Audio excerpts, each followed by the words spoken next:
નમસ્કાર વિદ્યાર્થી મિત્રો, sp સંકરણ અને sp2 સંકરણ વિશે ભણી લીધા પછી હવે આપણે ત્રીજા પ્રકારનો સંકરણનો પ્રકાર જોઈશું. ત્રીજા પ્રકારના સંકરણનો પ્રકાર આવશે sp3 સંકરણ. અને આ sp3 સંકરણની અંદર એક s કક્ષક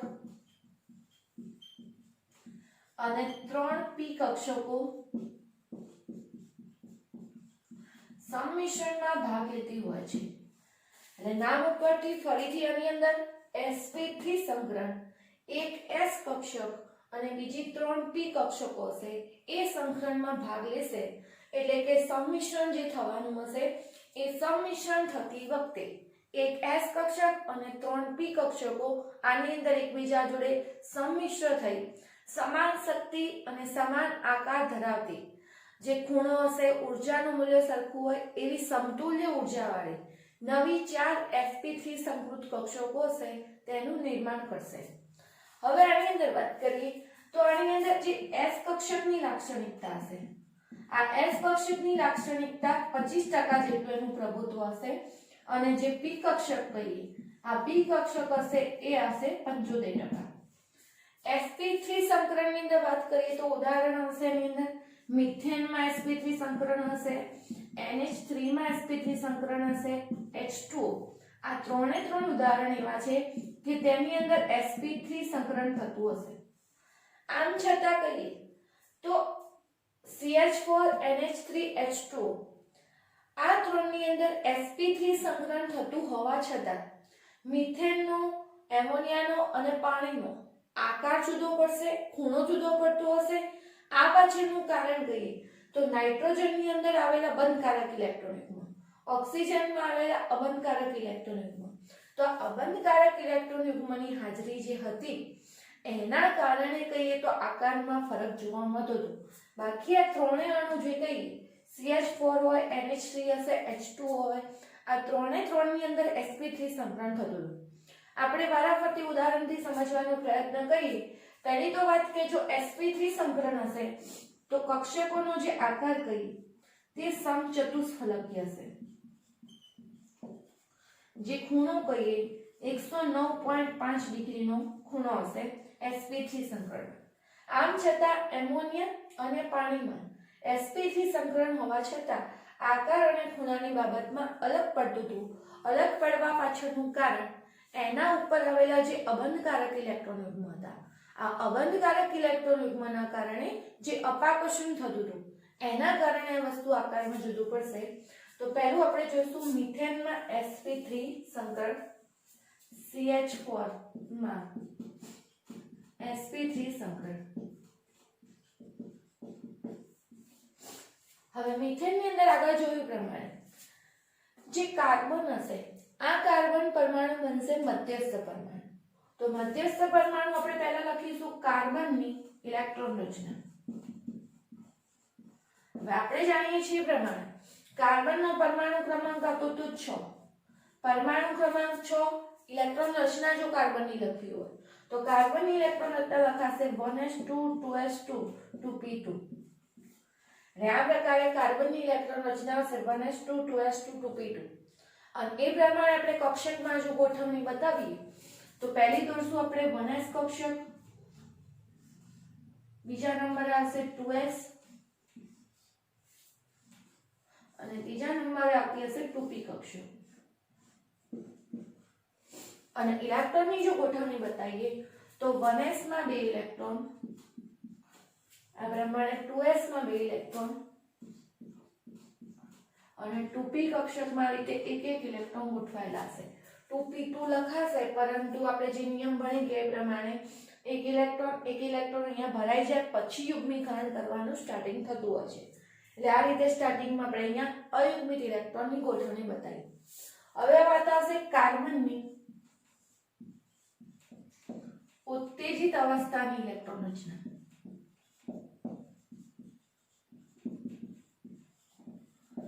કાર્બનની જે ઉત્તેજિત અવસ્થાની ઇલેક્ટ્રોન રચના હશે તેની અંદર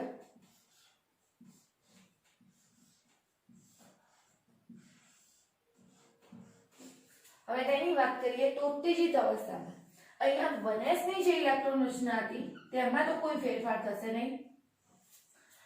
2s કક્ષકનો જે એક ઇલેક્ટ્રોન હતો, આ 2s કક્ષકનો એક ઇલેક્ટ્રોન ઉત્તેજિત થઈ અને જે ખાલી કક્ષક હતી તેમાં જશે. આપણે આમ બતાવીએ તો 2px 2py 2pz એ રીતે કહી શકીએ.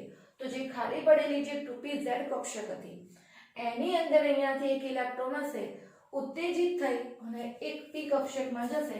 એટલે આ રીતે આપણને કહીએ 4 અર્ધપૂર્ણ ભરાયેલી કક્ષકો અહીંયા મળશે. હવે આપણે જો સમજીએ કે CH4 ની અંદર કાર્બનની બાહ્યતમ કક્ષામાં 4 ઇલેક્ટ્રોન આવેલા છે અને કાર્બનને અષ્ટકનો નિયમ પૂર્ણ કરવો હોય તો એના જોડે બીજા કહીએ તો બીજાને 4 ઇલેક્ટ્રોનની જરૂર હતી. હવે બીજા 4 ઇલેક્ટ્રોનની જરૂર હતી તો કાર્બન જોડે હાઇડ્રોજન અહીંયા ભાગીદાર કરે છે. એક કાર્બન જોડે અહીંયા એક હાઇડ્રોજન ભાગીદાર કરીને જોડાય તો અહીંયા સહસંયોજક બનતો બની શકે.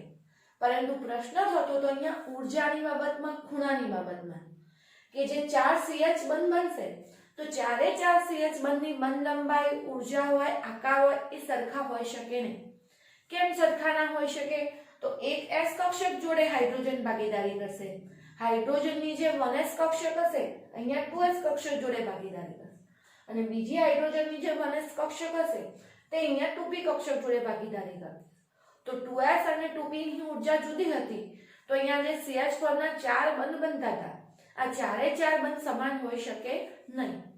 પરંતુ CH4 માં જોવા મળતા ચારે 4 બંધ જે હતા એ CH4 નો આકાર સમચતુષ્ફલકીય જોવા મળ્યો, ખૂણો 109.5 ડિગ્રીનો જોવા મળતો હતો. તો આ સમાન થવા પાછળનું કારણ હતું કે હાઇડ્રોજન ભાગીદારી કરીને જોડાશે એ પહેલા આ ચારે 4 કક્ષકો હશે એકબીજા જોડે સંમિશ્ર થશે અને સંમિશ્ર થઈ અને સંકરણ કરશે અને સમતુલ્ય ઊર્જા ધરાવતી નવી સમૃદ્ધ કક્ષકો બનાવશે. એટલે કે અહીંયાથી એક s અને 3p કક્ષક, એટલે ટોટલ 4 કક્ષકો અહીંયા બનશે. જેટલી પ્રમાણમાં પરમાણુય કક્ષકો જોડાઈ હોય એટલા જ પ્રમાણમાં નવી જે સંકૃત કક્ષકો હોય તે બનતી હોય છે. તો હવે અહીંયા ટોટલ 4 કક્ષકો, એક s કક્ષક અને 3p કક્ષક એકબીજા જોડે સંમિશ્રણ પામશે. સંમિશ્રણ પામી 109.5 ડિગ્રીના ખૂણે ગોઠવાશે, સમચતુષ્ફલકીય આકારે ગોઠવાશે અને એની અંદર આવેલા છે 4 અર્ધમિત ઇલેક્ટ્રોન. અને હવે આ જે 4 અયુગ્મિત ઇલેક્ટ્રોન હશે એના જોડે આ CH4 માંથી હાઇડ્રોજનની 1s1 કક્ષક હતી. આ 1s1 કક્ષકમાં એક ઇલેક્ટ્રોન આવેલો છે, હાઇડ્રોજનને એક ઇલેક્ટ્રોનની જરૂર છે, કાર્બનને ટોટલ 4 ઇલેક્ટ્રોન હતા. એટલે એક હાઇડ્રોજન અહીંયા ભાગીદારી કરશે તો એક હાઇડ્રોજન અહીંયા ભાગીદારી કરે, એક હાઇડ્રોજન અહીંયા. તો આ રીતે અહીંયા કહીએ sp3 સંકૃત કક્ષકો જે બની હતી એ sp3 સંકૃત કક્ષકોમાં હાઇડ્રોજન એક ઇલેક્ટ્રોનની ભાગીદારી કરી અને જે અહીંયા CH4 છે 109.5 ડિગ્રીના ખૂણે અહીંયા મિથેનની અંદર sp3 સંકરણ થતું હશે.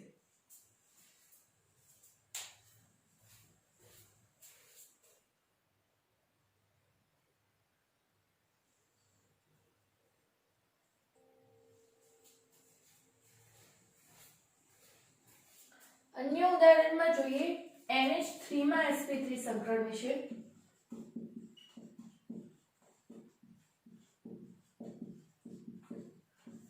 એમોનિયામાં sp3 સંકરણ. એમોનિયામાં મધ્યસ્થ પરમાણુ બનશે નાઇટ્રોજન. તો નાઇટ્રોજનનો પરમાણુ ક્રમાંક આપણે જાણીએ છીએ 7. ઇલેક્ટ્રોન રચના હશે 1s2 2s2 2p3.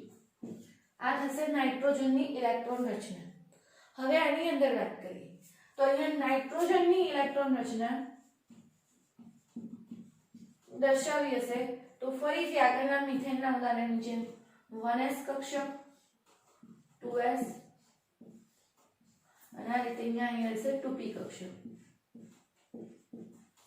નાઇટ્રોજનનો પરમાણુ ક્રમાંક 7 હોવાથી અહીંયા ઇલેક્ટ્રોન આપણે ગોઠવીશું તો 1s માં 2 1s2 2s માં 2 2s2 અને 2p3 માં ટોટલ 3 ઇલેક્ટ્રોન આ રીતે ગોઠવાતા હશે. 3 અયુગ્મિત ઇલેક્ટ્રોન અહીંયા નાઇટ્રોજનની અંદર 2p કક્ષકમાં આવેલા હશે. હવે વાત આવશે અહીંયા નાઇટ્રોજનની ઉત્તેજિત અવસ્થાની ઇલેક્ટ્રોન છે. અત્યાર સુધી તો આપણા જોડે અર્ધપૂર્ણ ભરાયેલી કક્ષક પ્રાપ્ત કરવા માટે ઇલેક્ટ્રોન જે હતા એને આપણે 2s કક્ષકમાંથી શું કરતા હતા, ઉત્તેજિત કરી અને 2p કક્ષકમાં લઈ જઈએ છીએ. આ વખતે અહીંયા ઇલેક્ટ્રોનને બઢતી આપવી અનિવાર્ય શરત નથી.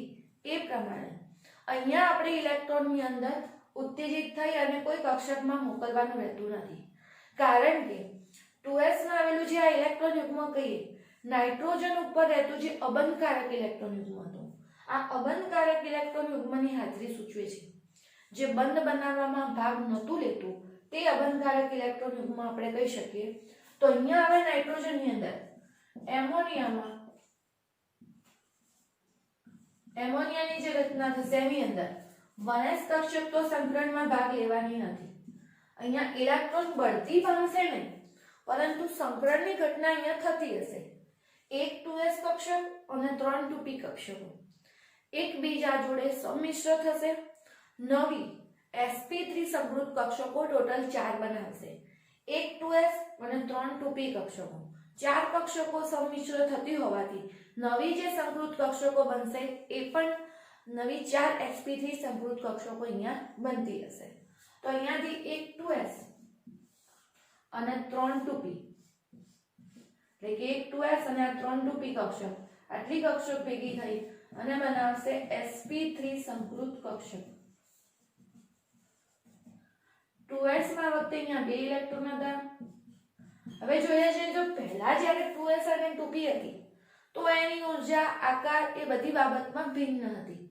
પરંતુ સંકરણ થયા પછીની વાત કરીએ તો આ જે નવી sp3 સમૃદ્ધ કક્ષકો બની એની જે ઊર્જાની બાબતની વાત કરીએ, આકારની બાબતમાં વાત કરીએ તો એ સમાન ઊર્જા ધરાવતી હશે. હવે અહીંયા કહીએ તો અહીંયા 3 ઇલેક્ટ્રોન બાહ્યતમ કક્ષામાં કહી શકાય અર્ધપૂર્ણ ભરાયેલી, અને નાઇટ્રોજન જોડે હાઇડ્રોજન જે હશે, હાઇડ્રોજનની જે 1s કક્ષક હશે એ એક એક અહીંયા ભાગીદારી કરી અને જે 3 ઇલેક્ટ્રોન ખૂટતા હતા એ 3 ઇલેક્ટ્રોન ભાગીદારી કરીને આપશે.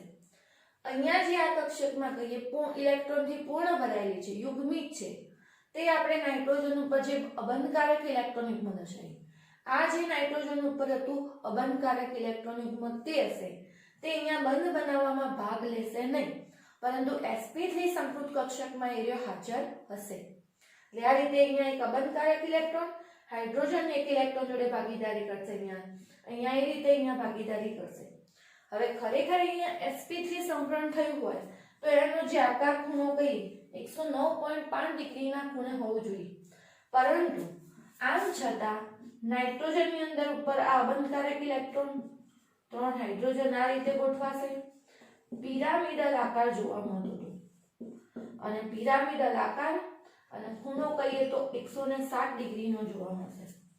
તો આજે ખરેખર sp3 સંકરણ થાય તો સમચતુષ્ફલકીય આકાર અને 109.5 ડિગ્રીનો જે ખૂણો હશે એવો જોવાના બદલે પિરામિડલ આકાર અને 107 ડિગ્રીનો ખૂણો જોવા મળવા પાછળનું કારણ કહીએ તો અહીંયા જે નાઇટ્રોજન ઉપર અબંધકારક ઇલેક્ટ્રોન હતો, આ જે અબંધકારક ઇલેક્ટ્રોન, આ અબંધકારક અને અહીંયાના અબંધકારક, આ અબંધકારક અને અહીંયાથી બંધકારક, આ ઇલેક્ટ્રોન અબંધકારક અને બંધકારક ઇલેક્ટ્રોન યુગ્મ વચ્ચેનું અપાકર્ષણનું મૂલ્ય વધુ હતું. એટલે અહીંયાથી આ ઇલેક્ટ્રોન યુગ્મને આ બાજુ ધકેલે અને આ બાજુ ધકેલે, પરિણામે સમચતુષ્ફલકીયની જગ્યાએ કેવો આકાર જોવા મળતો તો પિરામિડલ આકાર જોવા મળશે. અહીંયા આકારની બાબતમાં અહીંયા જુદું જોવા મળતું હતું. આકાર અહીંયા એમોનિયાની અંદર વાત કરીએ તો પિરામિડલ અને 107 ડિગ્રીનો ખૂણો અહીંયા જોવા મળતો હતો. એટલે sp3 સંકરણ થવા છતાં પણ આકાર અને જે ખૂણો કહીએ એ ડિફરન્ટ જોવા પાછળનું કારણ અહીંયા એમોનિયામાં નાઇટ્રોજન ઉપર આવેલા જે અબંધકારક ઇલેક્ટ્રોન યુગ્મની હાજરી હતી એના કારણે. અને અહીંયા આપણને 3 સિગ્મા બંધની પ્રાપ્તિ થશે જે હાઇડ્રોજન પરમાણુની 1s કક્ષક જોડાશે એના કારણે. આ જ પ્રકારનો ડિફરન્સ જોવા મળતો તો પાણીના અણુની અંદર H2O માં જે sp3 સંકરણ જોવા મળશે એમાં. તો વાત કરીએ એની.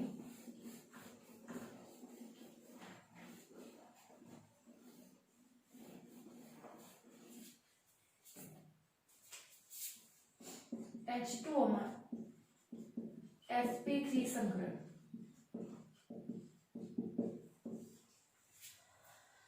H2O માં પાણીના અણુની અંદર જે sp3 સંકરણ થશે એની અંદર મધ્યસ્થ પરમાણુ બનશે ઓક્સિજન. ઓક્સિજનનો પરમાણુ ક્રમાંક 8, ઇલેક્ટ્રોન રચના હશે 1s2 2s2 2p4. 2 અને 2 4 અને 4 ટોટલ 8 ઇલેક્ટ્રોન હશે પાણીની અંદર ઓક્સિજનની અંદર જે પરમાણુ હશે. હવે વાત કરીએ ઓક્સિજનની ઇલેક્ટ્રોન રચના. તો એમોનિયાની જેમ આમાં પણ અબંધકારક ઇલેક્ટ્રોન યુગ્મની હાજરી હશે. ઓક્સિજનની અંદર 1s કક્ષક, 2s કક્ષક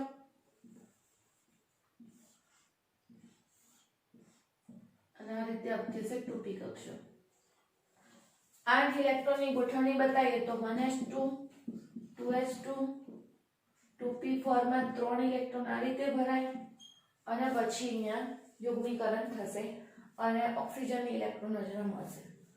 હવે પાણીમાં આપણે જોઈએ H2O ની રચના. તો આની અંદર પણ 1s કક્ષક તો અહીંયા સંકરણમાં ભાગ લેતી નથી. એક 2s અને 3 2p કક્ષક. એક 2s અને 3 2p કક્ષકો એકબીજા જોડે સંમિશ્રણ થશે અને નવી બનાવશે sp3 સંકૃત કક્ષકો. એટલે આ બનશે sp3 સંકૃત કક્ષક. હવે આ વખતે 2s માં 2 ઇલેક્ટ્રોન છે, 2p માં 2 ઇલેક્ટ્રોન. તો આ વખતે જે sp3 સંકૃત કક્ષકો બની, આ sp3 સંકૃત કક્ષકોની અંદર બે તો અહીંયા ઇલેક્ટ્રોન પૂર્ણ ભરાયેલા છે. એટલે આ જે હશે કેવા હશે? ઓક્સિજન ઉપર રહેતા જે બે અબંધકારક ઇલેક્ટ્રોન યુગ્મ. આ બે અબંધકારક ઇલેક્ટ્રોન યુગ્મ હશે જે બંધની રચનામાં ભાગ લેતા હશે નહીં. તો sp3 કક્ષકમાં સંકૃત કક્ષકમાં આવેલા આ જે બે ઇલેક્ટ્રોન હશે તે સંકરણમાં અહીંયા ભાગ લેશે અને અહીંયા કહીએ તો એક હાઇડ્રોજન જોડે ભાગીદારી કરશે અને આ રીતે પાણીના અણુની અંદર sp3 સંકરણ થશે. અહીંયા પણ વાત કરીએ તો પાણીની અંદર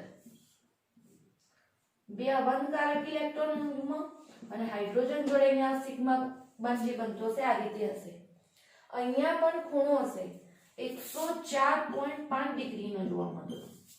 sp3 સંકરણ થયું હોવા છતાં બંધ કોણ હતો 109.5 ડિગ્રીથી ઘટી 104.5 ડિગ્રી થાય છે. તો 104.5 ડિગ્રી બંધ કોણ થવા પાછળનું કારણ sp3 સંકરણ હોવા છતાં પણ ખૂણો કેમ ઘટ્યો? તો એનું કારણ એના ઉપર આવેલા જે અબંધકારક ઇલેક્ટ્રોન યુગ્મ. અહીંયા તો એમોનિયા કરતા પણ અબંધકારક ઇલેક્ટ્રોન યુગ્મ વધી ગયા. તો એક તો અબંધકારક વચ્ચેનું અપાકર્ષણ, અબંધકારક અને બંધકારક વચ્ચેનું અપાકર્ષણ. એટલે આને આ બાજુ ધકેલે અને આ બાજુ ધકેલે એટલે ખૂણો સંકોચાતો હતો. ખૂણો સંકોચાવાના કારણે 109.5 ડિગ્રીના બદલે 104.5 ડિગ્રી જોવા મળતો હતો.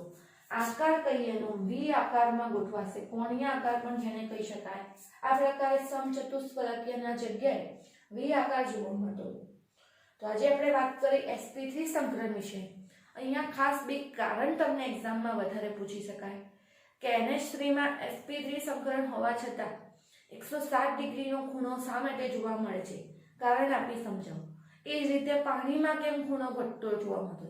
તો જે અબંધકારક ઇલેક્ટ્રોન યુગ્મના કારણે અપાકર્ષણ હતું એના કારણે ખૂણો ઘટેલો જોવા મળે છે.